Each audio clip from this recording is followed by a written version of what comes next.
नमस्कार साथियों, स्वागत है आपका हमारे YouTube channel only paper practice में। साथियों, आप देख रहे होंगे कि उत्तराखंड लोक सेवा आयोग ने एक विज्ञप्ति जारी कर रखी है, एक नई विज्ञप्ति जारी कर दी है, यानी नए फॉर्म खुल गए हैं भाई, और बधाई हो सबको। ये फॉर्म उन्हीं लोगों के लिए है जिन्होंने शॉर्ट हैंड कर रखा है। शॉर्ट हैंड समझते हैं, आंसू लेखन बोलते हैं जिसे। आपकी हिंदी टाइपिंग होनी चाहिए, इंग्लिश टाइपिंग होनी चाहिए और शॉर्ट हैंड आपको आनी चाहिए। उन्हीं लोगों के लिए ये वैकेंसी है।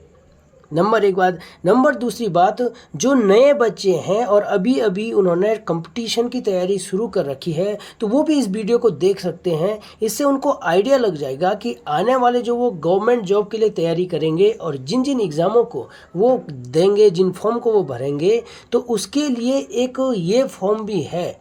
और इस जिनको कि जिसमें क्या होता है, आपको आंसू लेखन सीखना होता है, शॉर्ट हैंड सीखना होता है, टाइपिंग सीखनी होती है, हिंदी इंग्लिश दोनों। और ये तो बहुत ही अच्छी पोस्ट है, सचिवालय की पोस्ट है। सचिवालय में ही आपको रहना होगा जीवन भर, है ना। देहरादून में अपर निजी सचिव परीक्षा, बहुत अच्छी पोस्ट है। इसके अलावा अगर आपको शॉर्ट हैंड आता है तो आप और भी जगह जैसे हमारे कहाँ कोर्ट, हाई कोर्ट में भी वैकेंसीज आती रहती है, बहुत सारे डिपार्टमेंट में आती रहती है शॉर्ट हैंड की वैकेंसीज। तो साथियों, अगर जो नए छात्र हैं, बिल्कुल जो अभी कंपटीशन जिन्होंने अभी जो ये तैयारी शुरू कर रखी है गवर्नमेंट जॉब एग्ज़ाम्स की, कंपटीशन की, तो भाई उसके लिए ये वीडियो बहुत इम्पोर्टेंट होने वाला है, तो वो भी देख सकते हैं। तो चलिए देखते हैं क्या है फॉर्म में। साथियों, 99 पोस्टें हैं इसमें, बहुत अच्छी खासी पोस्टें हैं, 99 पोस्ट। तो क्या है ये, मैंने पहले भी वीडियो बना दी थी, वैसे 15 तारीख को अखबार में आ गया था इसके बारे में, लेकिन मैंने उस पर वीडियो नहीं बनाया। वो इसलिए कि भाई जब तक फॉर्म खुले नहीं, आए नहीं, तब तक भाई कुछ बोलना यहाँ ठीक नहीं रहेगा। तो भाई आ गई है पोस्ट। विज्ञापन तिथि 18 जुलाई 2024 को आई थी और ऑनलाइन आवेदन शुल्क भरने की अंतिम तिथि है 7 अगस्त। 7 अगस्त को अंतिम तिथि है भाई, 7 अगस्त को अंतिम तिथि है फॉर्म भरने की। उसके बाद क्या दे रखा है इसमें, संशोधन कर सकते हैं आप 12 अगस्त 2024 से इतने अगस्त के। आप अगर फॉर्म आपका गलत हो जाता है, अगर आपका फॉर्म भरते समय किन्हीं कारण से गलत हो जाता है, तो आप इसमें संशोधन कर सकते हैं। सीधा चलेंगे, पूरा जो ये पीडीएफ है ये नहीं पढ़ेंगे कि क्या क्या है इसमें, क्वालिफिकेशन क्या है और कितने चरणों में ये पेपर होगा। साथ ही इसमें कुछ बदलाव हुए हैं, पहले अलग होता था एग्ज़ाम, अब क्या है, पहले कौन सा एग्ज़ाम होगा, फिर बाद में कौन कौन से एग्ज़ाम होंगे। बहुत सारे चरणों में ये एग्ज़ाम होने वाला है आपका, तो देखेंगे। सबसे पहले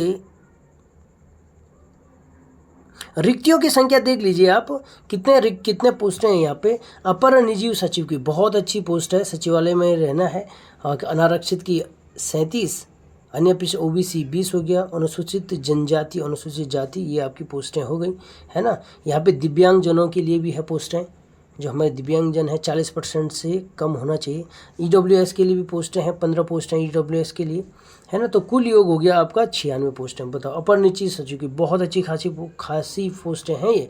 उसके बाद अपर निजी सचिव उत्तराखंड लोक सेवा आयोग, इसमें भी देखो कि 3 पोस्टें यहाँ पे है। तो साथियों, ये है आपकी पोस्टें। आगे चलते हैं, क्या है इसमें क्वालिफिकेशन, पदों की संख्या इतनी। शैक्षिक अर्हताएँ देखेंगे, शैक्षिक अर्हताएँ क्या है। वेतन देख रहे हैं कितना है, 47,600 से है स्टार्ट और 1,51,000, बहुत लेवल 8। अराजपत्रित, ये आप देख सकते हैं। तो क्या है, भारत में विधि द्वारा स्थापित किसी विश्वविद्यालय से स्नातक की उपाधि, क्या है, स्नातक की उपाधि और सरकार द्वारा मान्यता प्राप्त। तो शैक्षिक अर्हताएँ आप देख रहे होंगे, आपका ग्रेजुएशन होना चाहिए इसमें, ठीक है। दूसरा क्या है, हिंदी आंसू लेखन में न्यूनतम 80 शब्द प्रति मिनट और कंप्यूटर पर हिंदी टंकण में न्यूनतम इतने, यानी कि हिंदी जो आपका शॉर्ट हैंड है उसमें 80 शब्द प्रति मिनट है, और कंप्यूटर पर हिंदी टंकण यानी जो हिंदी टाइपिंग है 8000 की डिप्रेशन प्रति घंटा की गति से आपको यहाँ पे देना होगा। उसके बाद अंग्रेजी आंसू लेखन है, इसमें आपका 100 शब्द प्रति मिनट है। जो इंग्लिश में आपका जो वो होगा क्या, आंसू लेखन होगा, जो शॉर्ट हैंड है तो वो 100 शब्द प्रति मिनट होगा। और कंप्यूटर की जो टाइपिंग होगी, टाइपिंग प्लस शॉर्ट हैंड का दोनों का क्या होगा आपका, ये टेस्ट होगा। तो 9000 की डिप्रेशन आपका इंग्लिश में है। ध्यान दें, स्पष्टीकरण ये इंपॉर्टेंट है यहाँ पे। अंग्रेजी आंसू लेखन परीक्षा अभ्यर्थियों के लिए वैकल्पिक होगी। जो अंग्रेजी आंसू लेखन है अगर कोई देखेंगे ऐसे कोई छात्र है उसने हिंदी के शॉर्ट हैंड की परीक्षा दी, वह पास हो जाता है, वो उसके बाद अंग्रेजी का आशुलेखन जो परीक्षा होगी उसके लिए वैकल्पिक होगी, वो दे भी सकता है नहीं भी दे सकता है। अगर देगा और पास हो गया, अगर दे के पास हो गया अंग्रेजी आशुलेखन में, तो उसको क्या फ़ायदा होगा देखेंगे। इसे इस तरीके से समझते हैं, अगर कोई छात्र है उसने हिंदी आशुलेखन की परीक्षा दी और उसके 20 नंबर आ गए और वो पास हो गया, एग्जाम्पल बता रहा हूँ ये, और केवल अंग्रेजी का आशुलेखन की परीक्षा उसने नहीं दी, और कोई बी छात्र है, दूसरा छात्र है, उसने हिंदी का आशुलेखन की परीक्षा दी, उसमें 20 नंबर आए, और इंग्लिश में भी उसने 20 नंबर आए लेकिन पास कर दिया, चाहे 20 हो कितने भी आए, लेकिन इंग्लिश का आशुलेखन भी उसने पास कर दिया। तो इन दोनों में से जिसने हिंदी और इंग्लिश दोनों की परीक्षा पास की उसको प्रेफरेंस दी जाएगी, समझ रहे हैं। तो ये था इसमें। आगे जाए, न्यूनतम आयु सीमा आप देख रहे होंगे 21 वर्ष से 42 वर्ष तक आयु सीमा। इसमें आयु सीमा कितनी देर की है, 21 वर्ष न्यूनतम है और अधिकतम 42 वर्ष है। आयु की गणना आप देख सकते हैं, आयु की गणना, आयु निकालनी आती होगी आपको, उम्मीद कर रहा हूं। अगर नहीं आती तो कमेंट बॉक्स में बताएं, फिर बताऊंगा। 1 जुलाई 2024 तक है, और कहाँ से गिनना है, 2 जुलाई 1982 ईस्वी के बीच में। उसको कितने साल होने चाहिए, अधिकतम 42 और न्यूनतम 21।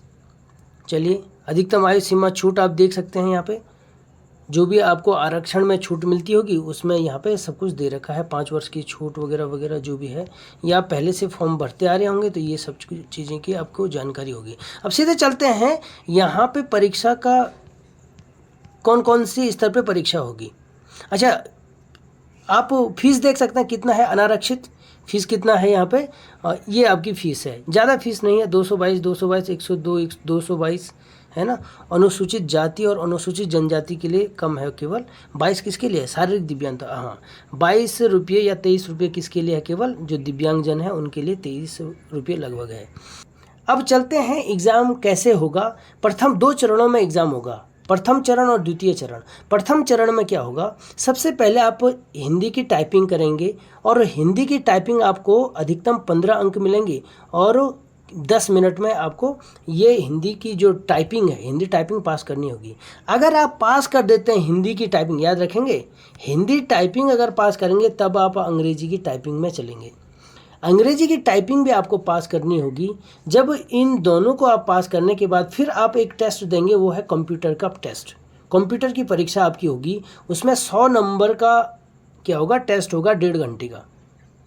फिर आप अगर कंप्यूटर का टेस्ट पास कर देते हैं तब फिर आपका हिंदी आशुलेखन आ जाएगा, और हिंदी आशुलेखन में आपने अधिकतम 135 नंबर लाने हैं। तो इन 3 परीक्षाओं को पास करने के बाद हिंदी आशुलेखन, और अगर हिंदी आशुलेखन पास कर दिया तब आप अंग्रेजी आशुलेखन की परीक्षा में बैठ सकते हैं। ध्यान दें, अंग्रेजी आशुलेखन कंपलसरी नहीं है, लेकिन अगर आप अंग्रेजी आशुलेखन करते हैं तब आपको प्रेफरेंस दी जाएगी। अगर बराबर अंक होते हैं तो वहाँ पे आपको प्रेफरेंस दी जाएगी। आई बात समझ में। अब उसके बाद यहाँ से जब आप पास करके जाएंगे तब आपका द्वितीय चरण स्टार्ट हो जाएगा, और अब यहाँ शुरू हो जाएगा आपका सामान्य अध्ययन।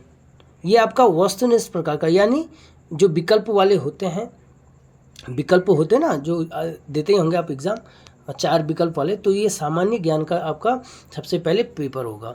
इसमें अधिकतम अंक आपके होंगे 100 अंक अधिकतम अंक हैं, 2 घंटे का आपका पेपर होगा। इसका सिलेबस भी बताएंगे आपको, साथ ही साथ इसका सिलेबस भी बताएंगे। उसके बाद जो दूसरा पेपर होगा वो निबंध एवं आलेखन का। इसमें आपको लिखना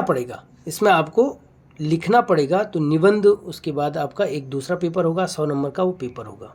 आई बात समझ में। तो भाई ये 2 चरणों में आपकी परीक्षा होगी। आगे चलेंगे, अब क्या है हिंदी टंकण में आप देख सकते हैं परीक्षा पाठ्यक्रम।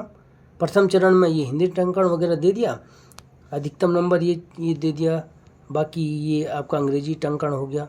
कंप्यूटर का ये सिलेबस आप स्क्रीनशॉट मार दें, कंप्यूटर का ये सिलेबस है आपका, ठीक है, ये कंप्यूटर का सिलेबस हो गया। फिर हिंदी आशुलेखन 135 नंबर का गद्यांश वगैरह, अंग्रेजी आशुलेखन ये है, ये पढ़ सकते हैं आप लोग।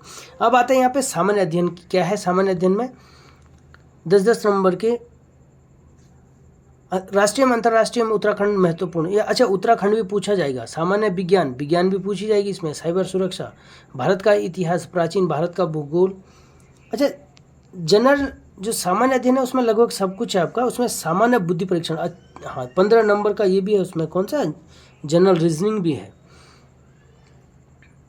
तो भाई ये है अलग से। 9वां क्या है, भारत सरकार एवं राज्य सरकार की महत्वपूर्ण योजनाएं। अच्छा ये ठीक है।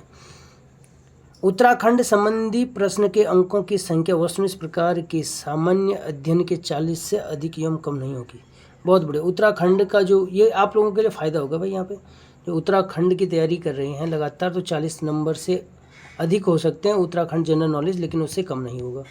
ठीक है। निबंध में क्या है देख लीजिए आप, अपठित गद्यांश है, संक्षेपण है, अनेक, ठीक है, अनेक शब्दों के एक शब्द, ये तो पूरा हिंदी आ गया, पर्यायवाची शब्द, विलोम शब्द, ये सब आपके ये चीज़ आ गया। प्रविष्टि, उत्तराखंड राज्य की आरक्षित श्रेणी हुई, तो ये तो प्रमाण पत्र तो ठीक है, ये तो आप जानते होंगे, ये तो आपको पता ही होगा कि प्रमाण पत्र संख्या वगैरह वगैरह, अपना प्रमाण पत्र बना देना भैया, आपने जो भी डॉक्यूमेंट्स चाहिए गवर्नमेंट एग्जाम्स के लिए, ये आप पहले से जानते होंगे, इस पर बोलने की ज़रूरत नहीं है।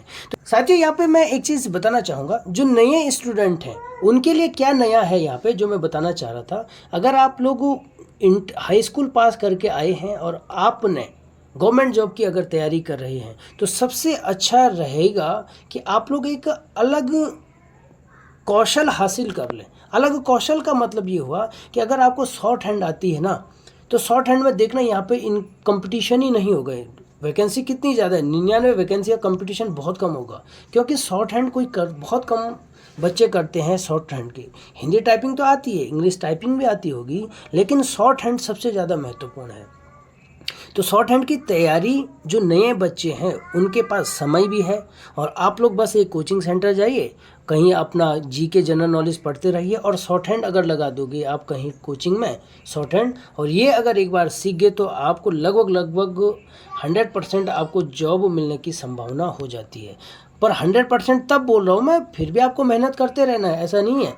मेहनत अगर ठीक, तो मेहनत तो भाई हर जगह करनी होगी। बस ये है कि अगर आपके पास एक अलग सी डिग्री है, या डिग्री मीन्स कि एक अलग सा ज्ञान है अलग, और तो फिर आप भीड़ से बच जाओगे। जो सामान्य तौर पे जो भीड़ है उस भीड़ से बच जाओगे, और सिलेक्शन की संभावना ज़्यादा होती है ना। तो साथियों यही था आज का जो नोटिफिकेशन। ठीक है, आपका बहुत बहुत धन्यवाद। नमस्कार।